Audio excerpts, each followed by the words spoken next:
Vamos lá, meu povo, vamos lá para nossa aula número 7.7, no nosso vídeo 7 da aula 7, vídeo 8 já, se você for levar em conta que a gente separou coisa, mas tudo bem.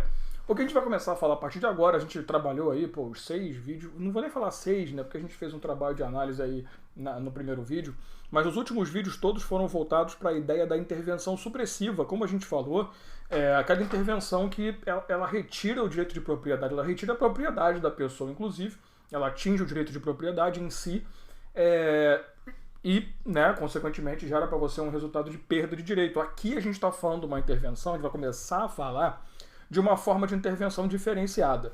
Como eu já comentei com você, só para te lembrar, intervenção restritiva é aquela em que você não tem nenhum ataque, entre aspas, ao seu direito de propriedade, mas simplesmente algo que o Estado produz que limita a sua possibilidade de uso. Ou o Estado utiliza-se da minha propriedade sem retirá-la do meu poderio. Então pode ser que o Estado venha e fale, eu vou usar a tua propriedade para atender interesse público, para atender um fim de interesse público.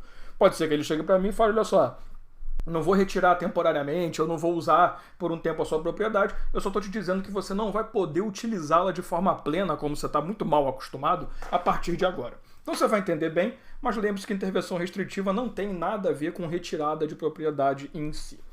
São várias modalidades que a gente tem para falar, e eu resolvi dividir isso aqui em 2 vídeos, porque na verdade é assim, o que eu preciso que você entenda na hora de fazer uma prova sobre intervenção restritiva? Na supressiva, você percebeu que é importante saber quem pode fazer, qual é o motivo que levou a desapropriar, né, como é que funciona o procedimento. Aqui, eu preciso que você entenda as características de cada forma interventiva.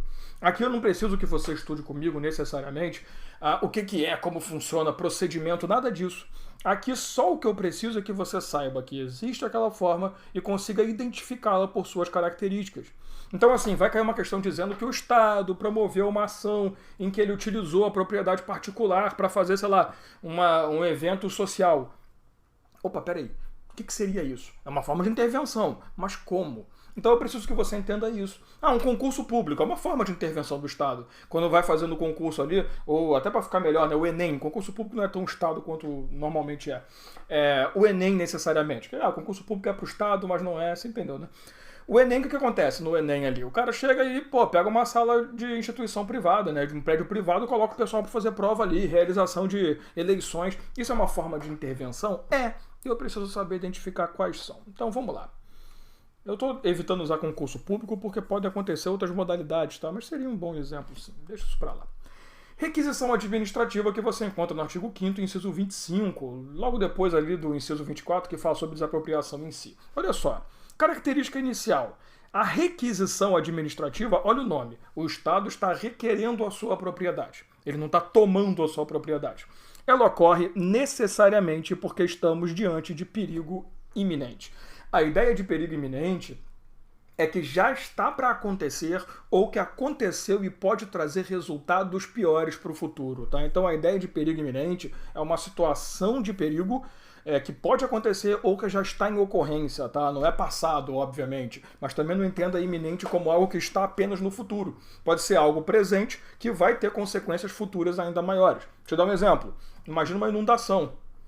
Infelizmente a gente tem que falar desses exemplos, né?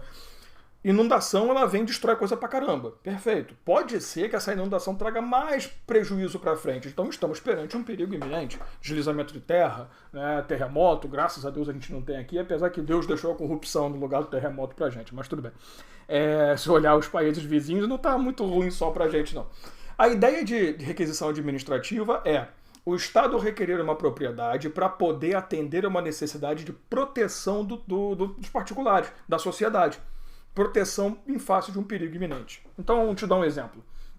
Imagina que você tem ali uma propriedade e tal, e tem uma propriedade ao lado da sua. Houve um deslizamento de terra que, infelizmente, veio a praticamente soterrar a propriedade ao lado. Só que descobre-se que num cantinho aqui, tem um quartinho, que tem lá uma família que conseguiu ir até esse quartinho ali para se proteger, só que eles não conseguem sair da casa, não tem como sair. Soterrou tudo, eles estão lá presos. O Estado vem, olha e fala o seguinte, olha, a única forma de chegar lá seria, através dessa propriedade aqui, a gente fazer um buraco nessa parede e conseguir criar um acesso. Só que essa propriedade é privada. Então o Estado vai chegar para você e vai falar, olha só, perante o perigo iminente, perigo foi ótimo, né? Eu misturei a porra toda. Perante o perigo iminente que a gente se encontra, eu estou requisitando a sua propriedade para a utilização de atendimento ao interesse da sociedade. Você entendeu? Então sim, o Estado vai fazer isso, faz parte. Tá? Pode acontecer em diversas situações, olha, tá tendo ali um deslizamento de terra, eu preciso de uma propriedade privada para colocar a galera ali, sabe? Para o pessoal tirar o pessoal das casas antes que aconteça algo pior. A requisição administrativa também recai sobre bens móveis, tá? Eu estou dando muito exemplo de bens imóveis. Tá até aqui embaixo, né? Bens tanto móveis quanto imóveis. Tu não pode esquecer aquelas cenas de filme americano, saca? Que o policial chega, me dá seu carro para poder perseguir o bandido. Aí o cara vai na maior boa vontade, nem sempre, e libera.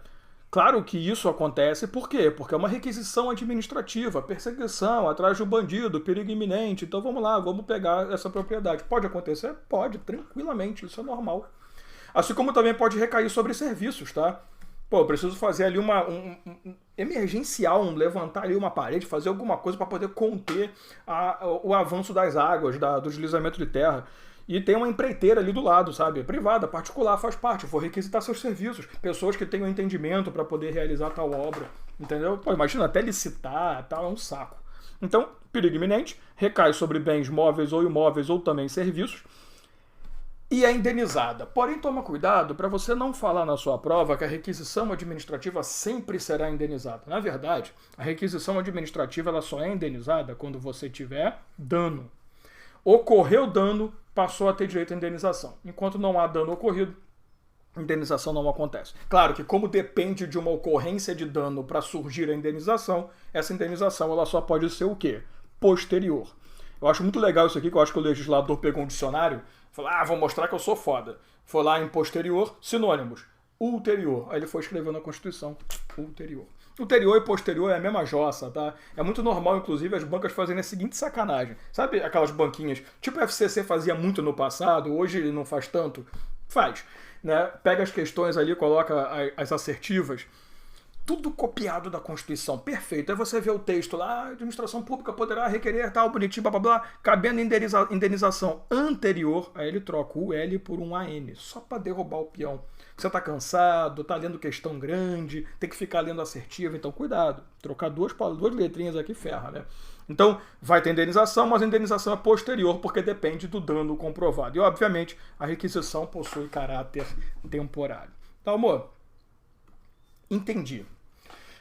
Tá tendo perigo, tá tendo uma situação, faz parte. Agora, e se o Estado requer a minha propriedade privada para utilização temporária, obviamente, porém não necessariamente por uma questão de perigo?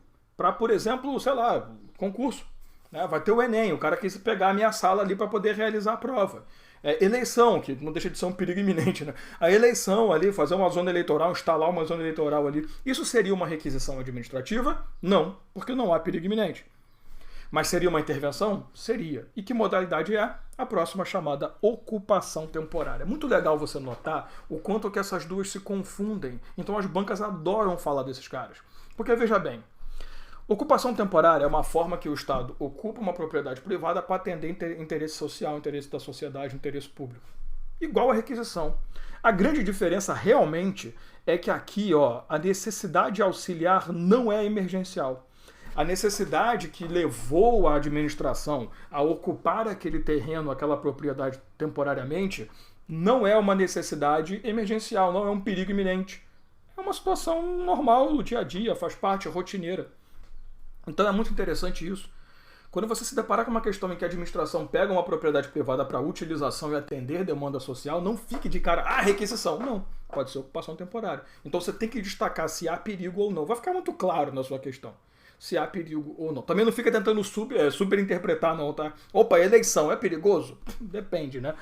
Sempre é. Caráter temporário, não à toa o nome ocupação temporária, graças a Deus. E olha que legal também, além da ocupação temporária não trazer a ideia de emergência, de desespero, né, de necessidade imperiosa, eu também falo indenização, mas a indenização aqui é prévia. Esse I aqui a mais é uma burrice minha que eu não sabe digitar. A indenização ela é prévia. Né? Vamos apagar isso aqui só para fingir que eu escrevi certinho. Olha que legal, até apaguei quase o P. Ou seja, eu vou ocupar temporariamente sua propriedade e já vou te indenizar por isso. Nós vamos conversar e vamos resolver ali o orçamento. Então perceba que a grande diferença entre os dois está na questão de se há perigo ou não e na forma de indenização. Porque nos dois casos é o Estado ocupando propriedade privada para atender demanda pública. A terceira forma de ação do Estado chama-se limitação administrativa. A limitação administrativa é o seguinte: o Estado chega até você e fala, olha, parabéns, você adquiriu uma propriedade, Deus te abençoe, uhul, é nóis, faz parte. O problema é que essa propriedade que você adquiriu aí, ela se encontra numa situação em que nós precisamos controlar o teu uso de propriedade. Eu vou te explicar melhor. Imagina que você acabou de adquirir uma propriedade e você descobre que no plano diretor da sua cidade diz que naquela região que você adquiriu propriedade, você não pode construir casas com mais de 2 andares. Ah, mas qual é a justificativa? Ah, porque tem uma paisagem linda, se construir mais de 2 andares vai atrapalhar a paisagem, vai atrapalhar o turismo. Tem várias desculpas. Mas, infelizmente, isso chama-se limitação administrativa. Olha o nome. A administração pública está limitando o teu uso da propriedade. Então, por isso que o nome é limitação administrativa. Determinada região não pode construir tal coisa. Ele pode falar, cara, ó, nessa região aqui, as ruas que tem nessa região aqui não podem construir casas residenciais, somente propriedade comercial. Ou o contrário, não pode ter comércio, só residência. Cara, isso pode, isso é um direito de cada município através do seu plano diretor fazer isso, tá? Então você vai ter outras legislações também. O plano diretor é o básico para isso. A gente até estudou o Estatuto das Cidades, que traz ali uma base do plano diretor, mas o plano diretor é a grande cara para isso, tá? Então a limitação é geral e abstrata, ou seja, ela não pode atingir situação específica e nem pessoa específica. Eu não posso chegar e falar, ó, na rua tal, o morador do número tal não pode construir, o resto que se for, todo mundo pode botar 3 andares, menos o número 45. Sacanagem, né? Na verdade, o que ela tem que falar é nessa região, nessa rua, nessa posição, nessa situação. Ele tem que delimitar uma área, um terreno, um território. Ele não pode dizer algo específico e algo concreto. Então é geral, quem for morar ali que se dane, ou quem já mora ali fazer o quê, e é abstrato.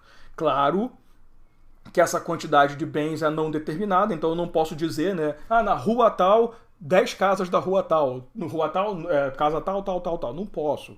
Tem que ser sempre algo geral, genérico, tá? Não enseja indenização, então, então o Estado vai atrapalhar minha venda do imóvel. Vai.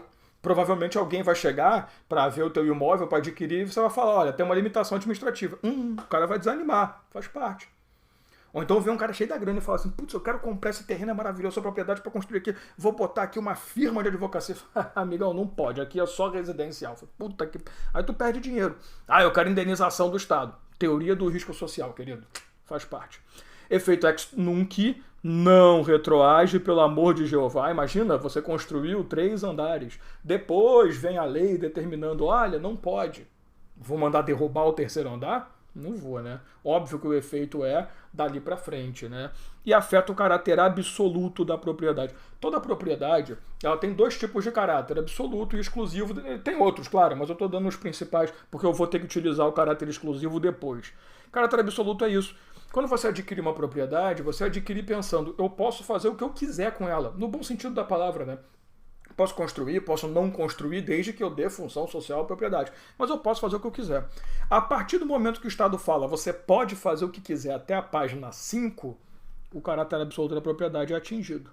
Então, a limitação administrativa restringe o seu poderio absoluto sobre ela. Não é que deixa de ser absoluto, ele relativiza essa característica de ser absoluta, tá? Então, você continua podendo fazer o que você quer com restrição. Deu para entender? Beleza, né? E aí, assim, como eu falei, eu vou dividir, eu vou trabalhar 4 com você agora e a 5ª num vídeo específico. Por quê? Porque o tombamento é de longe a coisa mais cobrada em concursos. Então eu prefiro fazer um vídeo só sobre tombamento para não ficar muita coisa também, tá? E a gente pode seguir para o próximo. Por último, aí a servidão administrativa. Olha só. A servidão administrativa, ela advém da ideia da servidão do direito civil, tá? O direito civil, ela diz que existe o dominante e o serviente. Dominante é aquele cara que, obviamente, detém um interesse maior. O serviente é aquele cara que vai servir, né? Eu botei meio que servinte aqui, mas tudo bem. A ideia é a seguinte, no direito administrativo a gente aplica a mesma ideia. Nós temos um dominante, que é nada mais do que o interesse público que prevalece sobre a propriedade, e o serviente, que é a própria propriedade. Então aqui, na verdade, para poder facilitar a interpretação, sem muita viadagem, sabe que eu não gosto dessa frescura de ficar enrolando demais para explicar, o que eu estou querendo dizer para você é o seguinte, a servidão administrativa é o momento que o Estado chega e fala a sua propriedade é sua, beleza, é nós, o RU, porém, você vai permitir não, né? Porque eu não vou nem pedir a sua opinião. Você vai utilizar a sua propriedade, ou pelo menos uma área dela, para poder atender a necessidade pública. Veja bem, você tem propriedade, beleza?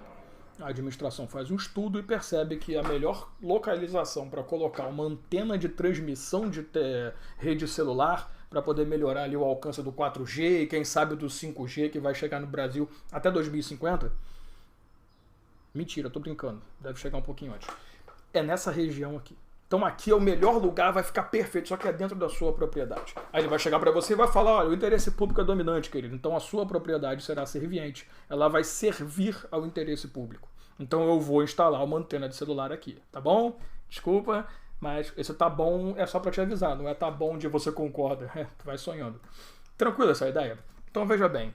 Dá uma travada aqui no meu sistema, percebeu? Que agora tanto a caneta quanto o negócio estão na setinha. Faz parte.